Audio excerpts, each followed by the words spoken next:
Hi everyone, welcome to GK hub. Okay అండి, Nifty అనేది ఈరోజు ఈఎంఏ బేస్ మీద ఎలా మూవ్ అయిందో గమనిస్తామండి. ఇక్కడ ఈఎంఏ 920 అప్లై చేసామండి. 9 ఈఎంఏ గ్రీన్ కలర్లో ఉందండి, 20 ఈఎంఏ ఆరెంజ్ కలర్లో ఉంటుంది. ఓకే ఫ్రెండ్స్, ఇప్పుడు ప్లే చేసి చూద్దామండి. ఓకే అండి, మార్కెట్ స్టార్ట్ అయింది.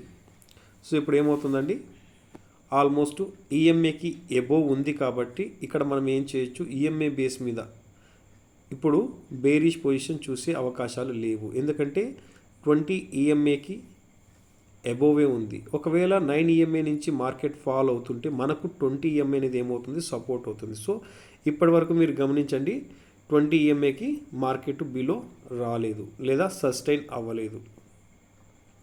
ఓకే అండి, ఇప్పుడు 9, 20 ఈఎంఏ రెండు న్యారో అవుతున్నాయి. సో ఇలా న్యారో అవుతున్నప్పుడు మనం ఏం చేస్తామండి, అలర్ట్ అవుతాం. ఎందుకంటే ఇది ఏమన్నా క్రాస్ ఓవర్ అవుతుందా అనేసి. ఇప్పుడు అవుతున్నాయి చూడండి క్రాస్ ఓవర్.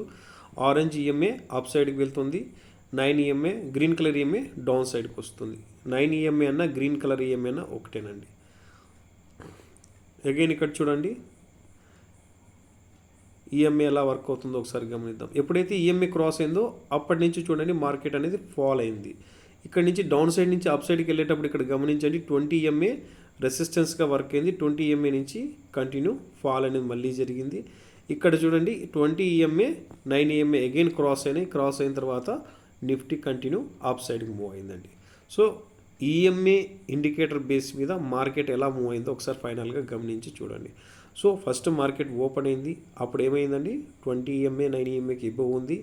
అగైన్ ఆల్మోస్ట్ ఇక్కడ గమనించండి, ఇక్కడ ఈఎంఏ క్రాస్ అయింది. ఈఎంఏ క్రాస్ అయ్యి మార్కెట్ ఏమైంది, కంటిన్యూ ఫాల్ అయింది.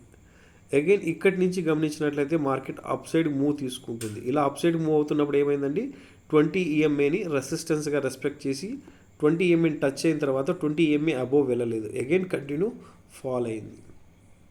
అగైన్ ఇక్కడ గమనించినట్లయితే ఈఎంఏ క్రాస్ అయిందండి. మళ్ళీ ఈఎంఏ క్రాస్ అయ్యి ఎబోవ్ సస్టైన్ అయ్యి మళ్ళీ కంటిన్యూ అప్ సైడ్కి వెళ్ళిందండి. ఓకే ఫ్రెండ్స్, ఇది ఈఎంఏ బేస్ మీద ఒక సబ్జెక్టు. అలాగే నిన్న మనం ఏం మాట్లాడుకుంటాం, 24,450 ఒక రెసిస్టెన్స్ అనుకున్నాం. అదేవిధంగా మనం చూసినట్లయితే 25,450 ఆల్మోస్ట్ రెసిస్టెన్స్గా వర్క్ అయింది. అక్కడి నుంచి మార్కెట్ కంటిన్యూ ఫాల్ అవ్వడం అనేది జరిగిందండి. ఓకే ఫ్రెండ్స్, ఇలాంటి అప్డేట్ కోసం మన ఛానల్ని సబ్స్క్రైబ్ చేయండి. ఎప్పటికప్పుడు మంచి సబ్జెక్టుతో మీకు రీచ్ అవుతూనే ఉంటాం. మన కంటెంట్ నచ్చినట్లయితే లైక్ చేయండి, సబ్స్క్రైబ్ చేయండి, మరింత మందికి షేర్ చేయండి. ఓకే ఫ్రెండ్స్, మీరు కూడా ఈ విధంగా బ్యాక్ టెస్ట్ చేయండి. బ్యాక్ టెస్ట్ చేసిన తర్వాతనే మీరు ఏదన్నా ఒక ఇండికేటర్ బేస్ మీద కానీ, లేదా ఒక ప్యాటర్న్ బేస్ మీద కానీ, లేదా ఒక క్యాండిల్స్టిక్ సబ్జెక్ట్ మీద ట్రేడ్ చేస్తుంటే ఆ బ్యాక్ టెస్ట్లో అది మీకు ఎంత సక్సెస్గా వర్క్ అవుతుంది అనేసి తెలుసుకోగలుగుతారు. ఓకే ఫ్రెండ్స్, ఈ వీడియో ఇంతటితో కంప్లీట్ చేస్తున్నాను. మీ సపోర్ట్ ఎప్పుడు ఇలాగే ఉండాలని కోరుకుంటున్నాను. థ్యాంక్ యూ ఫ్రెండ్స్, జై హింద్.